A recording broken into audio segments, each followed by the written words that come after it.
I was disappointed to see last night that some of our colleagues are unwilling or unable to conduct themselves in this hearing with regular order and in accordance with the rules of the committee and the rules of the Senate. I know last night some of our colleagues even tried to cross-examine the nominee about documents but refused to let him even read them. Members of the Senate and members of Congress generally are privy to sensitive information, including classified information on occasion, and we're expected to protect that information for all of the obvious reasons. And it's inappropriate to raise these in an open session before the committee. And I think our colleagues understand that, but nevertheless decided to go ahead anyway. So I just think it's important that we remind one another that there are clear rules about the discussion of confidential material and that there can be consequences to the violations of those rules. And this idea that somehow President Bush, when his lawyer and the president decide that information represents legal advice or other protected information that was given to the president during the time he was president of the United States, and that somehow he is unable to make a claim of privilege, or that once the claim is made in consultation with his private lawyer that would be not respected by the Senate, is outrageous. And so I thought we were doing pretty well yesterday, but things went off the rails, it looks like, last night. And I hope we will return to a hearing process that respects the rules of the Senate and that treats each other, and particularly the nominee, with the civility that he and this process is entitled to. And I'd encourage our colleagues to avoid the temptation to either violate the Senate rules or to treat the witness unfairly by cross-examining him about a document and refusing to show it to him, and violating the confidentiality of some of these documents as requested by President Bush in consultation with his private lawyer. Sir, may I respond, because it was directly invoking, may I respond, sir? No Senate rule accounts for Bill Burke's partisan review of the documents. No Senate rule and no history of the Senate accounts for what is going on right now. There was that was following this archives, this partisan operative, following his involvement in this process that I think, in my opinion, undermined the process. And the idea that we could somehow go through your lengthy process, and these documents many of these documents are dumped us in the last minute, but to Senator Cornyn actually made a very good point. I knowingly violated the rules that were put forth, and I'm told that the committee confidential rules have knowing consequences. And so, sir, I come from a long line, as all of us do as Americans, and understand what that kind of civil disobedience is, and I understand the consequences. So I am right now, before your process is finished, I'm going to release the email about racial profiling. And I understand that the penalty comes with potential ousting from the Senate. And if Senator Cornyn believes that I violated Senate rules, I openly invite and accept the consequences of my team releasing that email right now. And I'm releasing it to expose that, number one, the emails that are being withheld from the public have nothing to do with national security, nothing to jeopardize the sanctity of those ideals that I hold dear. Instead, what I'm releasing this document right now to show, sir, is that we have a process here for a person, the highest office in the land, for a lifetime appointment. We're rushing through this before me and my colleagues can even read and digest the information.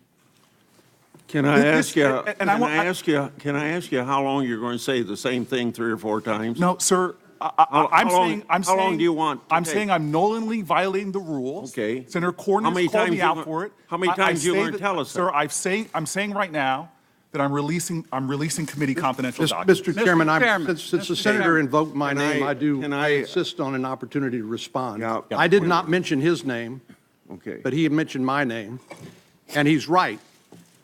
Running for president is no excuse for violating the rules of the Senate or of the confidentiality of the documents that we are privy to. This is no different from the senator deciding to release classified information that is deemed classified by the executive branch because you happen to disagree with the classification decision. That is irresponsible and outrageous. And I hope that the senator will reconsider his decision, because no senator deserves to sit on this committee or serve in the Senate, in my view, if they decide to be a law unto themselves and willingly flout the rules of the Senate and the determination of confidentiality and classification. That is irresponsible and conduct unbecoming a senator. I want to clarify something that I said before. There is no Senate rule that accounts for this process, period. This is not a Senate rule. I did not violate a Senate rule. But I will pause. I will pause. There is no Senate rule that I violated, because there's no Senate rule that accounts for this process. And I say to a chairman that I respect, that I believe has been fair and good to me, I will say that I did willingly violate the chair's rule on the committee confidential process. I take full responsibility for violating that, sir. And I violated it because I sincerely believe that the public deserves to know this nominee's record. In this particular case, his record on issues of race and the law. And I could not understand, and I violated this rule knowingly, why these issues should be withheld from the public. Now, I appreciate the comments of my colleagues. This is about the closest I'll probably ever have in my life to an I am Spartacus moment. My colleagues, numerous of them, said that they too accept the responsibility. There were very serious charges that were made against me by my colleague from Texas. I don't know if they were political bluster or sincere feelings. If what he said was sincere, there actually are Senate rules governing the behavior of senators. If he feels that I, and now my fellow colleagues who are with me, have violated those rules, if he is not a tempest in a teapot, but sincerely believes that, then bring the charges. Go through the Senate process to take on somebody that you said is unbecoming to be a senator. Let's go through that process, because I think the public should understand that at a moment that somebody's up for a lifetime appointment, that this issue, does the public have a right to know? This is not about the Presidential Records Act. This is not a violation of the Presidential Records Act, not a violation of Senate rules, sir. But if somebody's going to land those charges, I hope that they will follow through with me and Senator Durbin, Senator Coons, Senator Whitehouse, Senator Hirono, Senator Blumenthal, now Senator Feinstein. I hope that they will bring charges against us. And I'm ready to accept the full responsibility for what I have done, the consequences for what I have done, and I stand by the public's right to have access to this document and know this nominee's views on issues that are so profoundly important, like race and the law, torture, and other issues. Thank you. Mr. Chairman, may I read the Senate Rule 29.5, the standing rules of the Senate, for the benefit of all senators.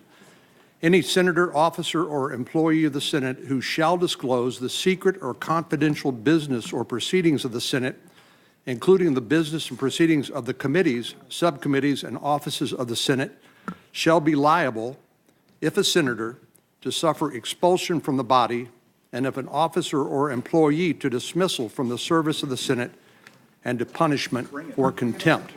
So I would correct the senator's statement. There is no rule. There is clearly a rule that applies. Then apply the Mr. rule Chairman. and bring the charges.